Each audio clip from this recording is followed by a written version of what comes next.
ಪುಟಿನ್ಗೆ ಮೋದಿ ಅಪ್ಪುಗೆಯ ಸ್ವಾಗತ.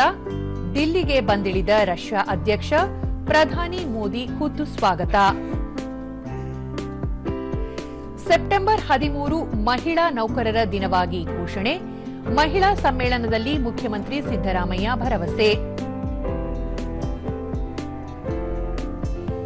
Electric tractor ಮೇಳಕ್ಕೆ ಚಲುವರಾಯಸ್ವಾಮಿ ಚಾಲನೆ. ದೇಶದಲ್ಲಿಯೇ ಮೊದಲ ಸಲ ಆಯೋಜನೆ. ಶಿಕ್ಷಕರಿಗೆ ಸಿಹಿ ಸುದ್ದಿ. ಟಿಇಟಿ ಷರತ್ತು ಸಡಿಲಿಕೆ. 6ನೇ 7ನೇ ತರಗತಿಗೂ ಪಾಠ ಮಾಡಲು ಅವಕಾಶ. ಸಚಿವ ಸಂಪುಟ ಸಭೆಯ ಮಹತ್ತರ ನಿರ್ಣಯ. ಇಂದು ಆರ್ಬಿಐ ಸಾಲ ನೀತಿ ಪ್ರಕಟ. ಬಡ್ಡಿದರ ಶೇಕಡಾ 0.25ರಷ್ಟು ಇಳಿಕೆ ನಿರೀಕ್ಷೆ. ಇವು ಇಂದಿನ ಪತ್ರಿಕೆಗಳ ಪ್ರಮುಖ ಸುದ್ದಿ. ಉಳಿದಂತೆ ಇದೇ ತಿಂಗಳು 21ರಿಂದ 24ರವರೆಗೆ ರಾಷ್ಟ್ರೀಯ ಪಲ್ಸ್ ಪೋಲಿಯೋ ಲಸಿಕಾ ಅಭಿಯಾನ.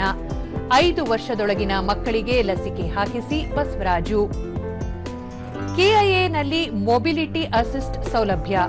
ದೈಹಿಕ ಅಸಕ್ಷತ ಪ್ರಯಾಣಿಕರ ಅನುಕೂಲಕ್ಕೆ ಅತ್ಯಾಧುನಿಕ ಗಾಲಿ ಕುರ್ಚಿ. ಮರಗಳ ಸುತ್ತಲಿನ ಕಾಂಕ್ರೀಟ್ ತೆರವುಗೊಳಿಸಿ ಪಾದಚಾರಿ ಮಾರ್ಗ ಅಭಿವೃದ್ಧಿ ಕಾರ್ಯ ಪರಿಶೀಲಿಸಿದ ಮುಖ್ಯ ಆಯುಕ್ತ. ಚಿನ್ನ ಇನ್ನೂ ಶೇಕಡಾ 30ರಷ್ಟು ಏರಿಕೆ ಸಾಧ್ಯತೆ.